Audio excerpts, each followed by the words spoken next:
Since 1977, House of Ruth Maryland has been leading the fight to end violence against women and their children by providing victims with the services necessary to rebuild their lives and by confronting the attitudes, behaviors, and systems that perpetuate abuse. Today, the agency has 135 dedicated employees, serving more than 10,000 individuals from across the state of Maryland each year. Often, women come to our shelter with nothing. They may have had time to grab a change of clothes, but often they come with the shirt on their back and their children.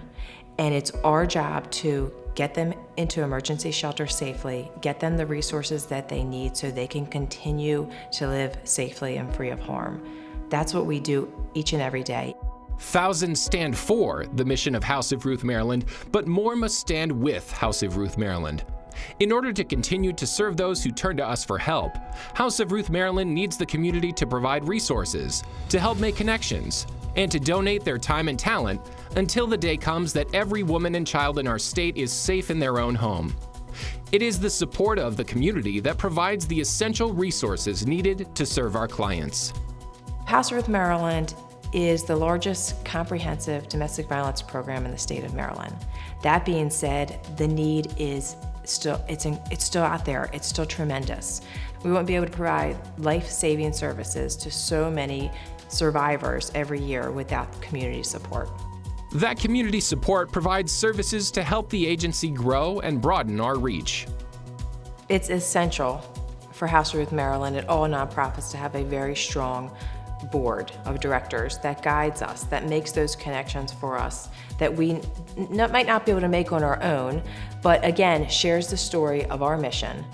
Melissa Walker is a board member with House of Ruth Maryland and the CFO and executive president at KCW Engineering Technologies, one of our strong community partners. I think it's so important for companies like ourselves to stand with House of Ruth because they are the experts in intimate partner violence.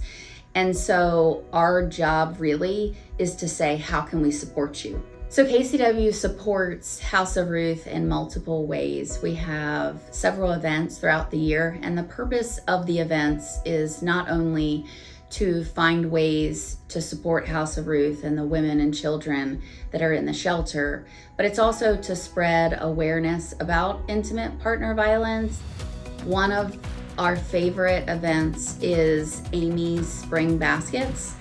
It is where our team comes together and puts 80 baskets for the women and children in the shelter, and they receive them on Easter morning. Really, the point of it is so that in the very difficult times that they're having, they have some sense of normalcy where they know that people in the community are thinking about them.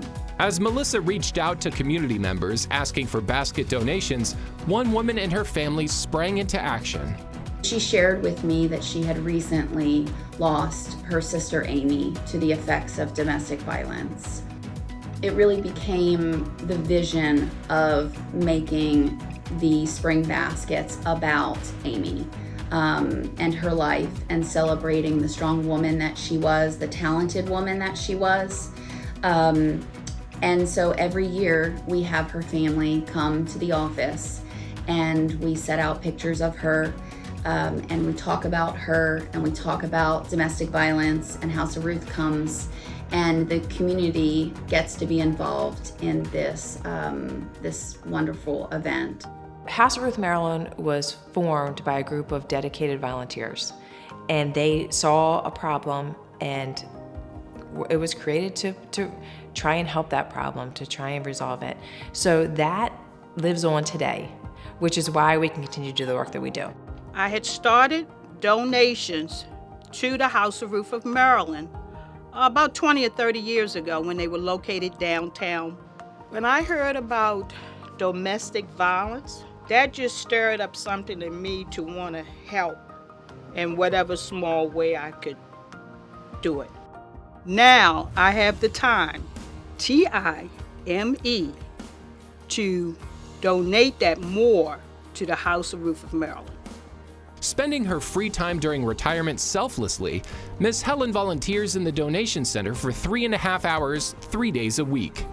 We always need a ton of paper towels, cleaning products, soap, toothbrush, hair products, pillows, sheets.